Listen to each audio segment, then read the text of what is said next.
شروع اللہ کا نام لے کر جو بڑا مہربان نہایت رحم والا ہے۔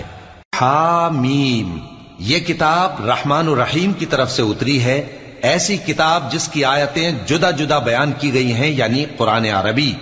ان لوگوں کے لیے جو سمجھ رکھتے ہیں، جو بشارت بھی سناتا ہے اور خوف بھی دلاتا ہے۔ لیکن ان میں سے اکثر نے منہ پھیر لیا اور وہ سنتے ہی نہیں، اور کہنے لگے کہ جس چیز کی طرف تم ہمیں بلاتے ہو اس کی طرف سے ہمارے دل پردوں میں ہیں، اور ہمارے کانوں میں بوجھ یعنی بہرا پن ہے، اور ہمارے اور تمہارے درمیان ایک پردہ ہے، تو تم اپنا کام کرو، ہم اپنا کام کرتے ہیں۔ کہہ دو کہ میں بھی آدمی ہوں جیسے تم، ہاں مجھ پر یہ وحی آتی ہے کہ تمہارا معبود ایک ہی معبود ہے، تو سیدھے اسی کی طرف متوجہ رہو اور اسی سے مغفرت مانگو۔